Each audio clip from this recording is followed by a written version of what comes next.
Frères et sœurs en Christ, shalom.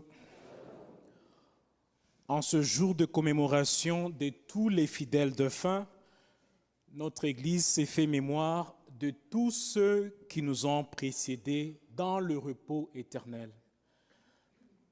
Nous nous rappelons de ceux qui sont morts cette année, dans nos familles, dans notre paroisse, il y a 5 ans, il y a 10 ans, mais toutes les personnes qui sont mortes, baptisées, aujourd'hui c'est un jour pour nous arrêter et prier pour eux. Nous prions pour que le Seigneur, qui est riche en miséricorde, les accueille dans sa lumière. Et nous avons allumé ces chandelles en mémoire, mais aussi en prière pour eux. Prenons quelques secondes en mémoire de toutes ces personnes que nous avons apportées avec ces chandelles.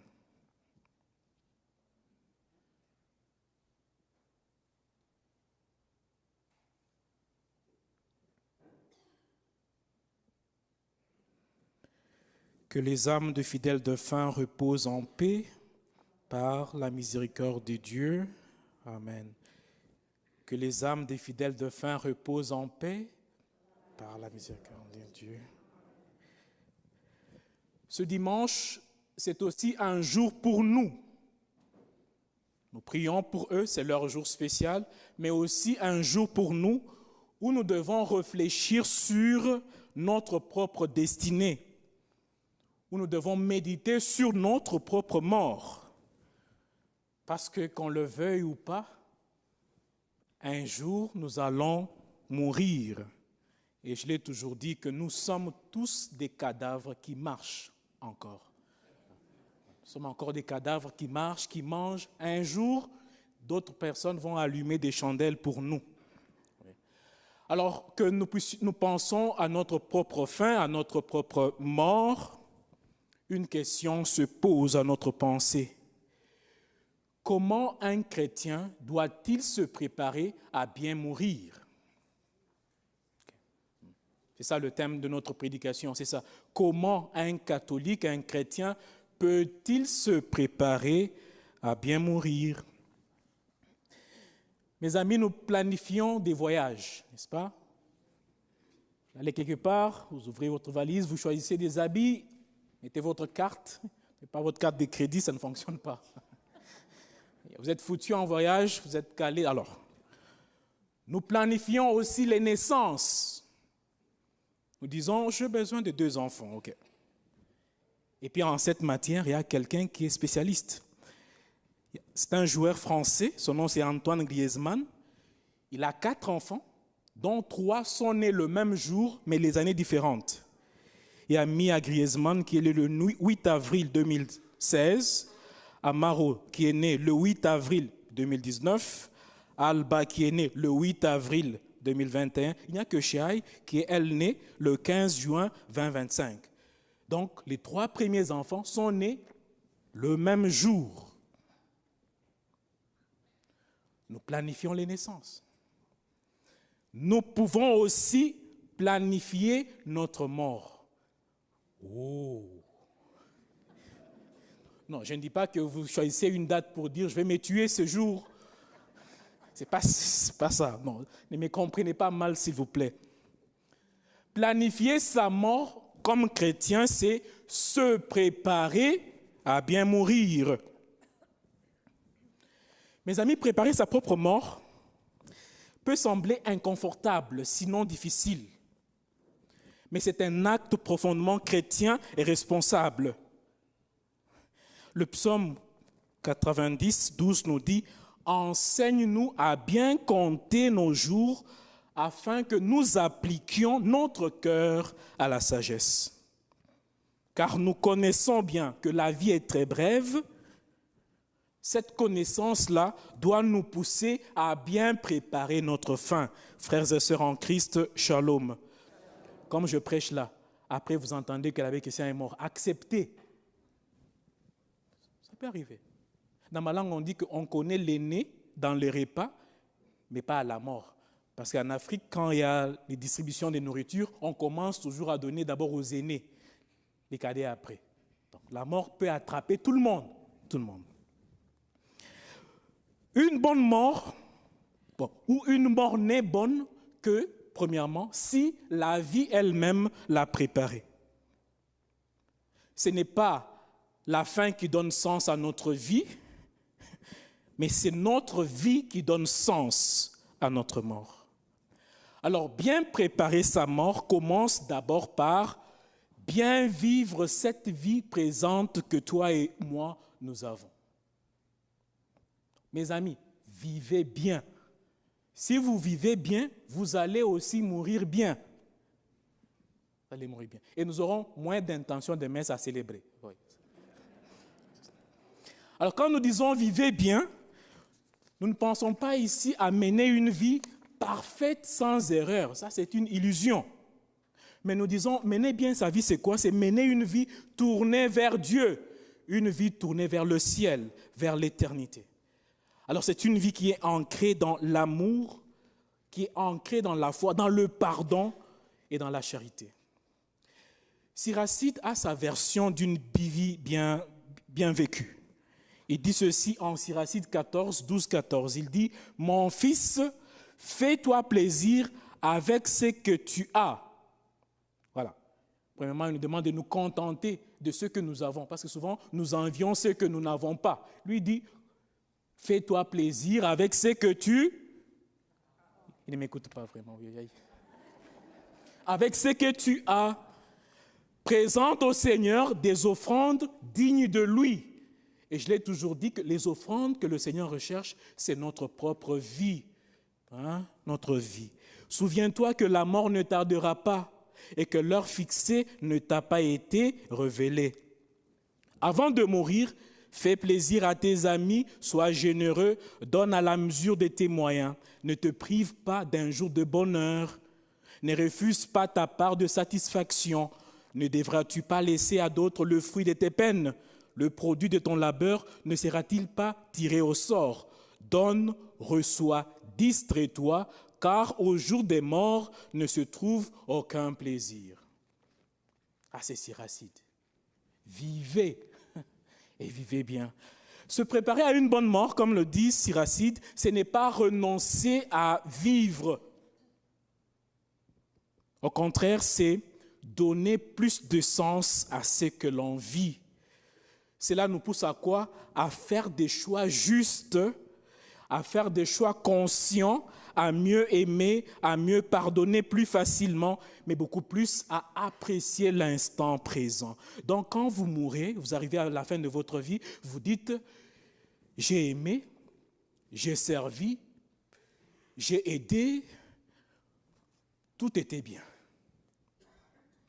Et des fois, quand nous sommes à l'hôpital, vous le voyez dans les yeux des gens qui attendent ce moment-là, pas comme une surprise, parce qu'ils ont tout fait dans la vie, ils pensent que c'est normal de partir maintenant ailleurs.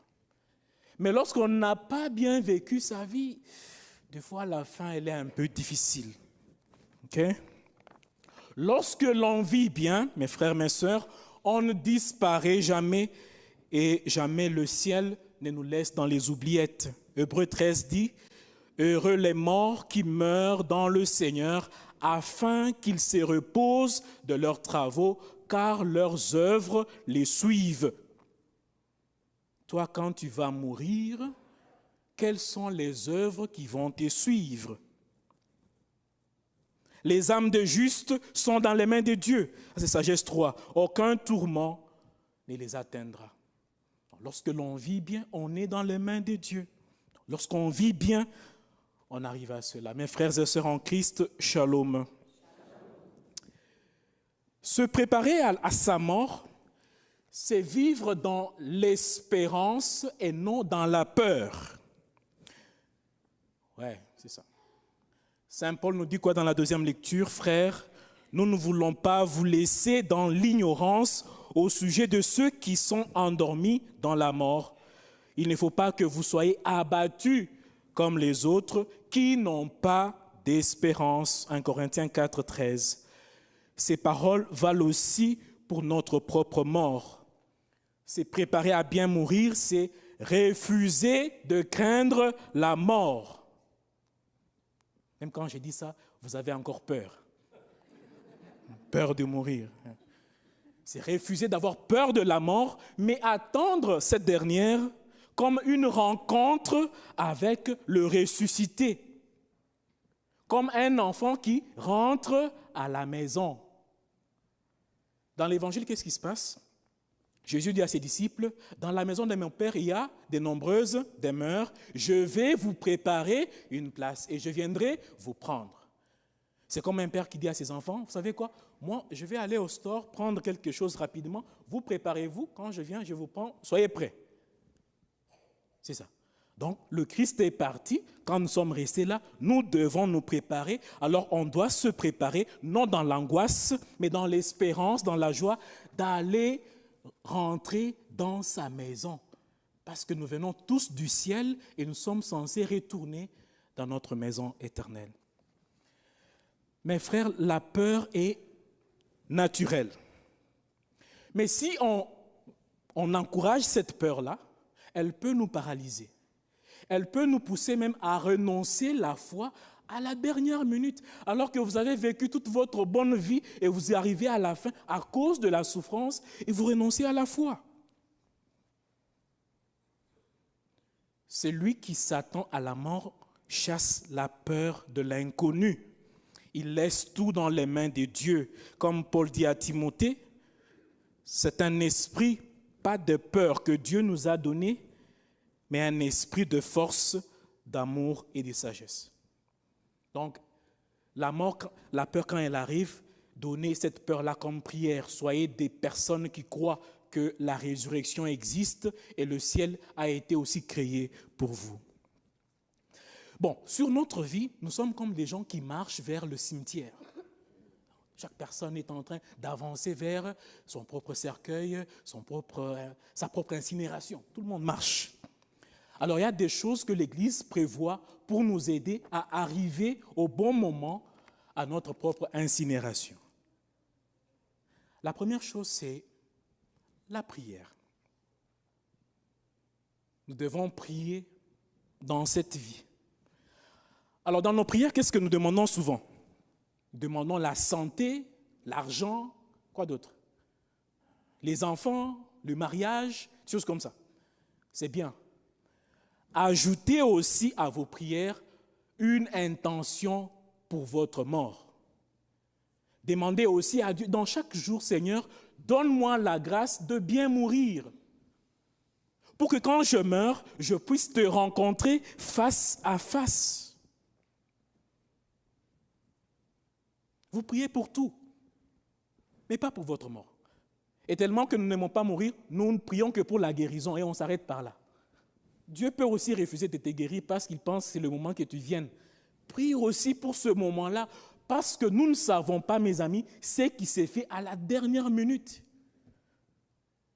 Il y a des combats dans la Bible, quand Moïse meurt, il y a un combat entre le diable et l'ange Michel, parce que le diable voulait prendre le corps de Moïse.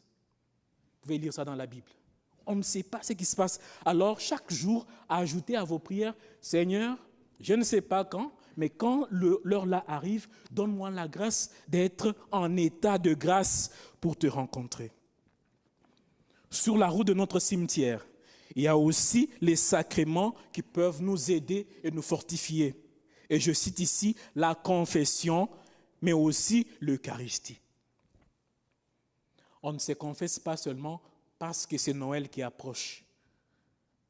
On ne se confesse pas parce que seulement c'est Pâques qui approche, parce qu'entre Pâques et Noël, tu peux aller. Tu peux aller. Nous devons avoir cette habitude automatique que quand je me sens que ma conscience est lourde, j'ai fait quelque chose de mal, je m'approche au Seigneur pour me réconcilier avec lui. Frères et sœurs en Christ, shalom. Sur la route de notre cimetière, n'oubliez pas la charité. Si tu veux bien mourir, ne sois pas chiche. Il y a une blague. On dit que... parce qu'en Afrique, souvent, on enterre encore beaucoup plus dans des cercueils. On ne connaît pas encore les choses d'incinération. Alors on dit qu'il y a des gens, si tu ne donnes pas aux gens, ton cercueil va peser lourdement. Parce que tu vas beaucoup manger sur toi-même, tu ne partages pas, ça va être difficile à être transporté. Non. Si vous voulez qu'on transporte bien votre cercueil, partagez. Partagez. Et à une place dans la Bible, on dit que la charité fait oublier une multitude de péchés. Je ne sais pas exactement où, mais les paroles sont comme ça. Donc la charité peut faire pardonner une multitude de péchés. Et Jésus ne vous dit pas cette parole en Matthieu 25. Ce que vous avez fait à l'un de ses plus petits de vos frères, c'est à moi que vous l'avez fait. En vivant chaque jour dans la charité, on prépare sa propre mort. Donnez et il vous sera donné. C'est la Bible. Bon, il y a aussi d'autres préparations que vous connaissez déjà, qui entrent dans le cadre aussi de la préparation de la mort. C'est par exemple quoi? Rédiger un testament. Vous savez votre testament, non? Il est à jour. Oh, vous n'êtes pas encore près de mourir, je comprends. Rédigez votre testament. Et mettez-le à jour. Job dit quoi dans la première lecture? Il dit, si mes paroles pouvaient être gravées dans la pierre, avec le ciseau de fer. Et ces paroles-là sont gravées dans l'Ancien Testament. Et nous recevons ça aussi comme un testament qui nous lègue. Vous aussi, quand vous voulez mourir, écrivez votre testament. Pourquoi il est important de le dire? Bon, c'est pour mettre l'ordre, hein, c'est vrai. Mais dans le testament, je ne vous dis pas simplement de distribuer l'argent aux enfants, ça, vous le faites déjà très bien. Mais dans votre testament-là, ayez aussi une page où vous léguez vos bonnes volontés aux enfants. Parce que, qu'est-ce qui se passe dans la vie? Tout ce que vous dites à vos enfants dans la vie, ils ne le font pas. C'est ça, non? Mais quand vous laissez une parole, ils disent quoi? Non. Papa, avant de mourir, a dit ceci. Il faut respecter la parole du vivant. N'est-ce pas? Donc vous aussi pouvez dire à vos enfants, restez unis, peu importe les situations. Que vos enfants se parlent, se connaissent, peu importe les difficultés. Ils vont prendre ça comme parole de quelqu'un qui est mort. Et vous allez continuer à aider vos enfants de leur vivant. Donc, dans les testaments, ne laissez pas juste l'argent, mettez aussi des choses qui vont aider les enfants à bien continuer à vivre dans cette vie. Frères et sœurs en Christ, shalom. Donc, cette partie du testament n'existait pas dans votre testament, alors appelez vos lawyers, arrangez-la. Arrangez-la, s'il vous plaît. Deux, exprimez aussi votre volonté, vos dernières volontés. Qu'est-ce que vous aimez pour votre funéraille? Comment vous les planifiez? C'est important. Vous enlevez un peu les maux des têtes et des conflits entre les nés et les cadets, pour rien. Mais il y a une chose qui est aussi importante là aussi. C'est que deux fois, nous ne savons pas exactement ce que l'Église enseigne et prévoit pour la sépulture, pour la mort. Et vous voyez même aujourd'hui, deux fois, parler de notre propre mort, c'est rare. C'est rare. Alors c'est mieux, quand vous planifiez vos volontés, vous dites, je vais voir le curé. Bon, moi, je veux mourir et je veux qu'on fasse ceci. Est-ce que vous pensez que cela marche bien avec la foi? Parce que des fois, vous choisissez les histoires et quand nous, on arrive, on se dit, mais ça ne peut pas se faire. Maintenant, on obéit à toi, on obéit à la loi. C'est compliqué. Donc aussi, il faut vous asseoir dans vos volontés. Tâchez au moins qu'on vous éclaire sur les choses que vous voulez pour que cela ne pèse pas sur la conscience de ceux qui vont rester. Cela aussi, c'est bien préparer sa propre mort. Frères et sœurs en Christ, shalom. Bon, j'ai fini par ça. La dernière chose, c'est quoi? Payez vos dettes. Ça va? Ne mourrez pas avec des dettes dans votre carte de crédit. C'est un acte de justice, c'est un acte d'amour. Et quand je parle de dettes, oui, il y a des dettes d'argent, mais il y a aussi d'autres types de dettes. Ne mourrez pas avec des blessures. Tâchez de guérir ces blessures-là avant de mourir. Ne mourrez pas avec un cœur plein de haine. Lui, moi, on ne va plus se parler jusqu'à papa, tu te charges pour rien. Décharge-toi, pardonne, libère et va en paix. Ne meurs pas rancunier pour des malentendus avec des gens. Tout cela aussi, c'est remettre les dettes que nous avons, les dettes de pardonner, les dettes de bien refaire sa propre vie. Frères et sœurs en Christ, shalom. En ce jour, nous prions pour ceux qui ont quitté, mais pensons aussi à notre propre mort. Et prenons cet instant ici pour mettre l'ordre dans notre propre vie, car nous ne savons ni les jours, ni l'heure où le Seigneur frappera à notre porte. Amen.